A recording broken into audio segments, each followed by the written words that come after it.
The foundation of every video game goes as follows. There is a goal the player has to achieve, imposed either from the game itself or created by their own imagination, and there's an obstacle or adversary that's designed to try and stop you from achieving said goal. That's the basic gist of a video game. You want to go from point A to point B, and there's some external factor that gets in your way. For most games, that comes in the form of enemies, the nameless mooks you run into while on your quest to achieve something. Then of course, the game has enemies that offer something of value or represent a milestone or checkpoint in your progression, referred to as bosses. Structurally, they require more effort, resources, manpower, and planning to take down. In RPG games, well-designed bosses that are challenging, engaging, and rewarding are the cornerstone of any successful title, and the objective is to find that healthy middle ground between challenging yet beatable for the most satisfying experience. If a boss ends up becoming too powerful or tedious, that can work against the player's experience by making it feel like a chore or element of frustration more than something to overcome. If a boss ends up becoming too trivial, that can also have adverse effects, such as not providing a sense of gratification or enjoyment for the player.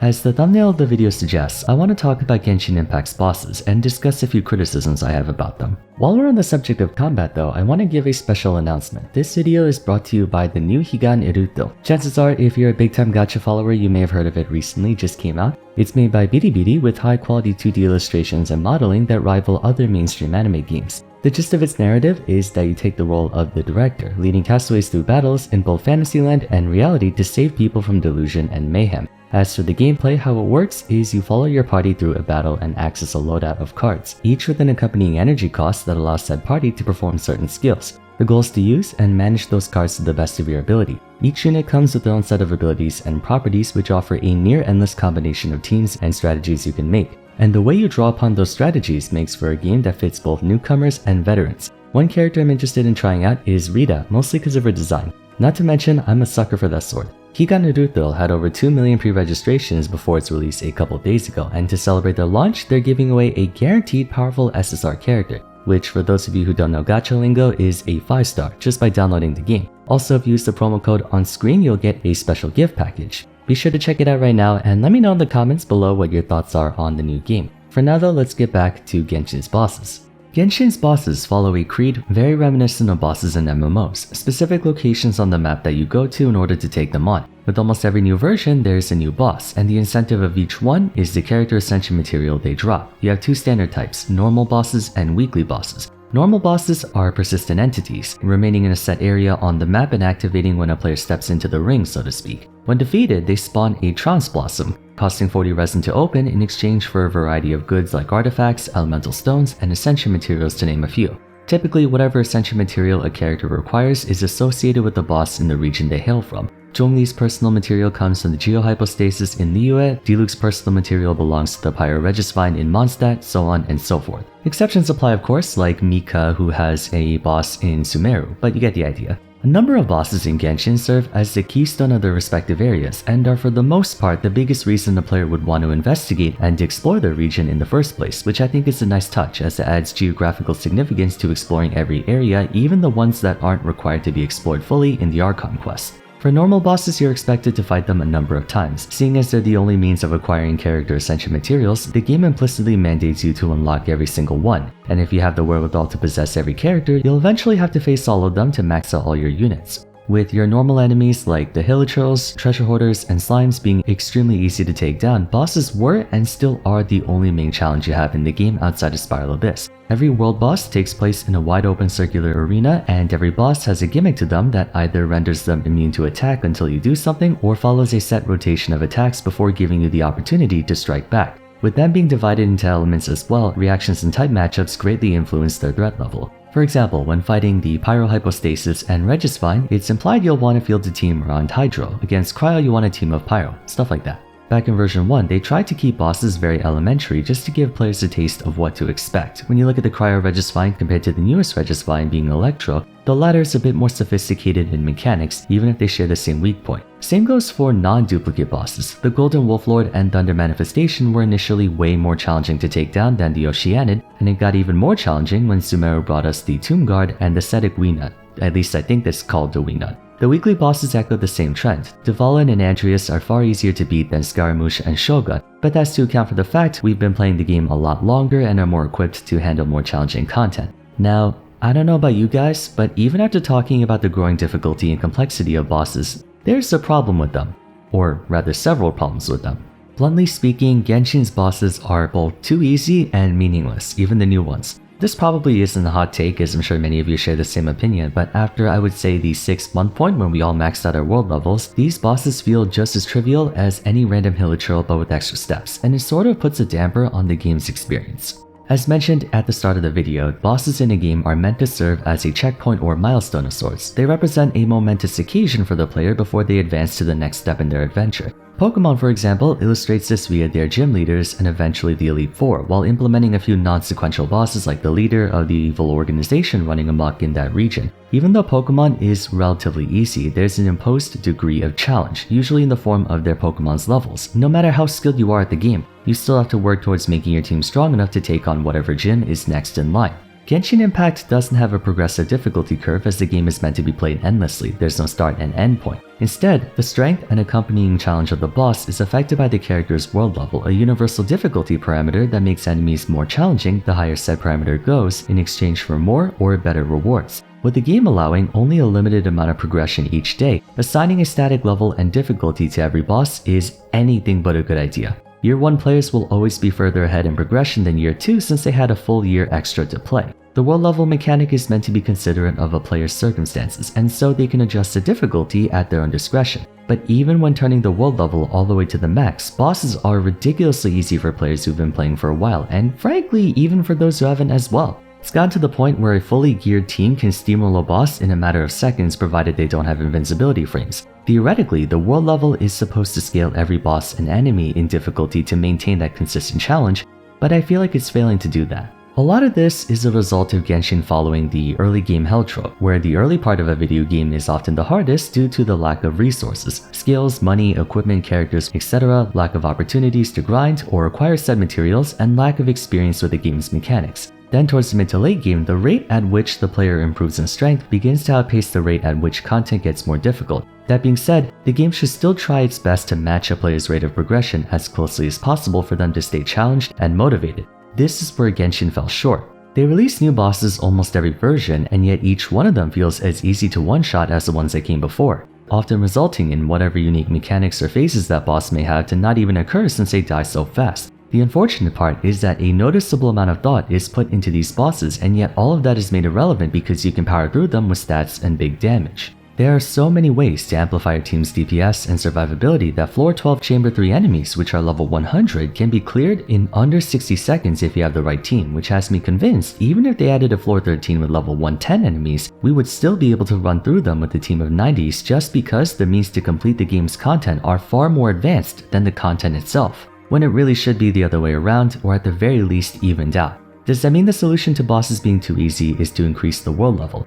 In the short term, yes, adding a higher world level will certainly make the boss more challenging and therefore make the players actually think. But remember, there has to be an accompanying reward for that difficulty. You can't make something hard just for the sake of being hard. There has to be a benefit. Genshin does not take advantage of this enough. Drops are effectively guaranteed and kind of generic. There is a chance you might get more drops, but there's no real incentive to fight a boss outside of just having to level up your character, but once you do, there's no significance to them anymore. Usually in MMOs or other RPGs, the whole reason you want to fight a boss is for items, money, and most importantly, their exclusive rare drops, whatever that may be. But in Genshin, there's no practical incentive to fight a boss once you exhaust the need for their ascension materials. That also applies to weekly bosses. Once you max all your character's talents, you never have to fight them again because none of them drop weapons or a unique set of artifacts. It's all the same Wanderers or Gladiator stuff that you can get from the Strongbox by trading in junk artifacts anyway. So in a way, bosses in Genshin are no different from regular enemies. They just have more HP and their own personal room.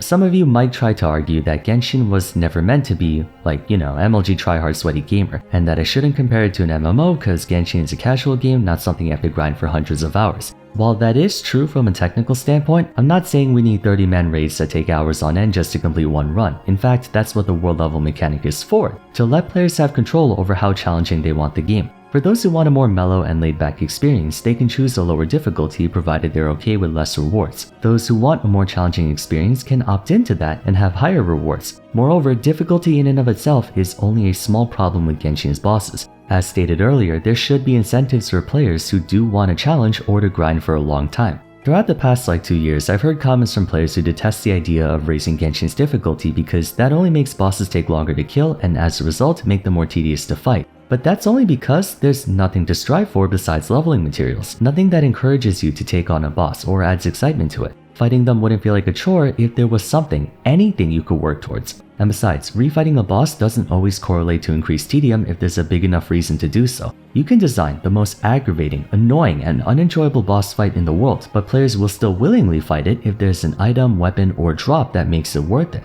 A game I used to play very often was Realm of the Mad God, and I would argue some of the most fun I've had was when Oryx 3 came out. The way bosses in that game work is that they're at the end of a dungeon, and when you kill the boss, they have a set of guaranteed drops, usually stat potions, and then a potential rare drop that comes in the form of a white bag. Since white bags are exceedingly rare, you can go half a dozen to a dozen runs without getting one, but players don't care. They will fight the boss 100 times over to get that specific drop, even if that boss takes 20 minutes to beat. When Oryx 3 first came out, I remember there was a guild that did 200 runs in the first month. Bear in mind, an optimized O3 run at the time took anywhere between 15 to 20 minutes. I should mention the rare white bag drops weren't necessarily better than the existing equipment. The game's normal tier 12 and 13 weapons were still more than enough to complete all of the game's content to this day, but the white bags added an extra incentive for a player to revisit that dungeon even after they've completed it, either for the sake of collective purposes or because min-maxers want to get as best in slot as humanly possible. The funny thing is, when O3 first came out, 99.99% of players lost more than they gained from that dungeon. Realm of the Mad God has a permadeath system, meaning if your character dies, it's effectively deleted and you have to make another one.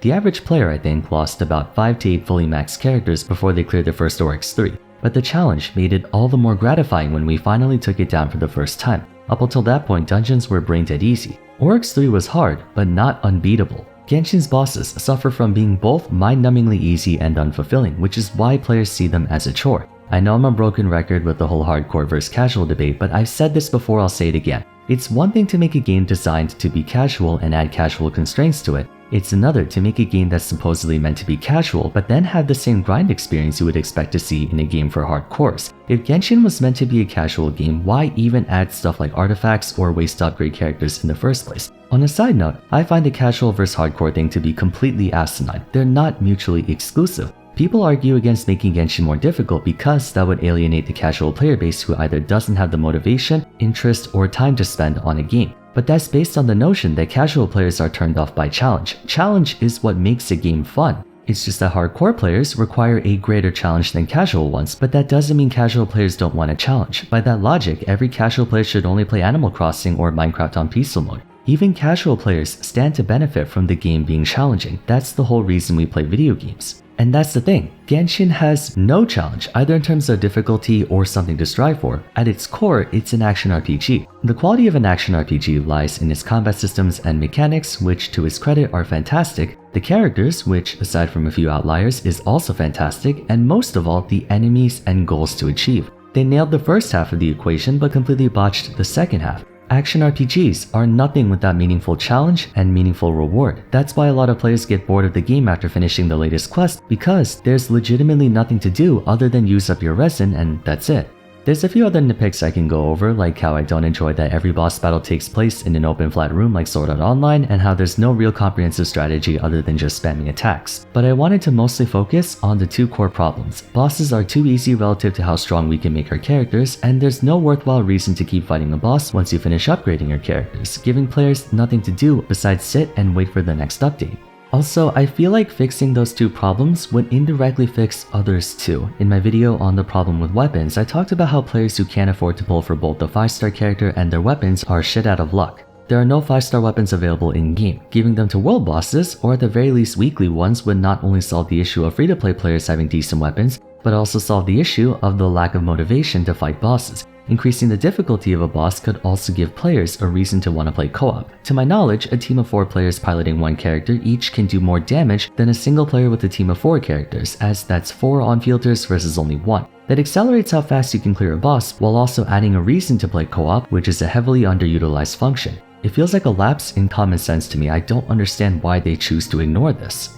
But anyways, sorry for coming off a bit ranty in this video. As I was writing it, I started getting more and more tilted about the whole ordeal that it made me frustrated. But what are your thoughts on this? Do you think Genshin's bosses are fine as they are, or do you think they could benefit from these changes? Feel free to share in the comments down below. Aside from that, if you enjoyed the video, don't forget to give it a like and subscribe. Consider following me on Twitter at Vars, joining my Discord server, and checking out my other discussion videos if you haven't yet. But for now, thanks so much for watching, and I'll see you again soon in the next one. Take care.